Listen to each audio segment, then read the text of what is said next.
From Indian engineers to Filipino nurses, from Chinese accountant to Nepali tradesmen, thousands made that journey. And for many, it worked. They bought home, raised family, and lived a version of the dream they could not back home. Australia became the destination, but this was then. Today, things feel different. That same dream, it's harder, slower, sometimes unreachable.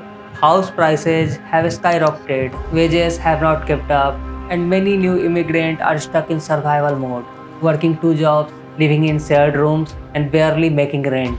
Therefore, question is arising, especially among the Gen Z youth. Is this dream even real anymore? But here's a thing. Gen Z is not giving up. They are just redefining what the dream means. They still want peace, they still want a better life, but not at the cost of freedom, purpose, and mental health. A new kind of immigration is emerging, which is less desperate and more deliberate.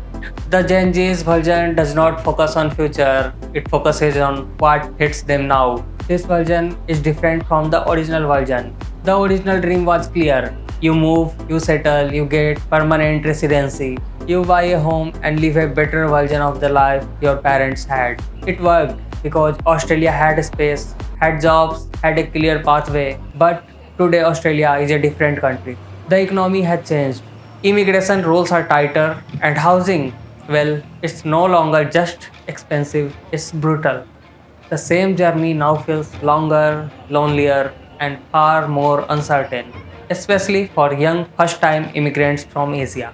Back then, hard work was enough, but today's Gen Z migrant does not have the same ladder. PR is getting harder, housing prices have tripled even with a degree. You are often underpaid or underemployed, and worse of it, there's a quiet pressure to feel lucky to be here. Therefore, many young migrants feel stuck in limbo. They get the visa, they follow the path, but the finish line keeps moving. Australia still need workers. There's a labor shortage in hospitality, healthcare, and trades. The government want migrants to fill the gap. But the catch is these jobs often don't pay enough to live well, especially in cities like Sydney or Melbourne. You can work full time at a cafe and still not afford your own place. Even high skilled immigrants face underemployment.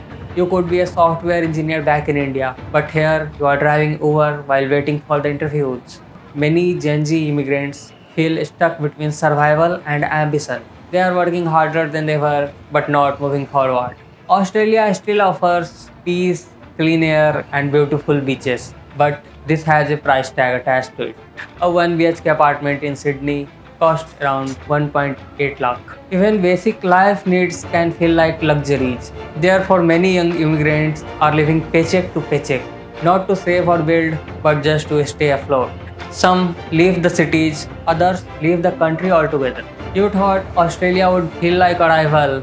Instead, it often feels like delay. Work more, rest less, celebrate less, worry more, and if you are lucky, build slowly. But Gen Z is not silent. They talk, compare, and rethink.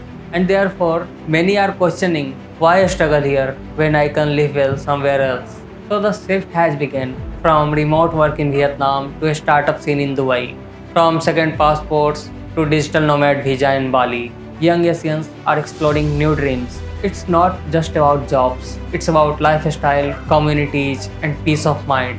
Therefore, Australia is no longer the one obvious answer. It's an option, not the goal. So, is the dream dead or the Australian dream dead? It's not dead. It's just changing.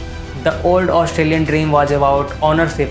The new one is about balance, not just land and labor, but meaning, growth, and quality of life. So, if you are an immigrant today, maybe the real dream is not where you land, but how you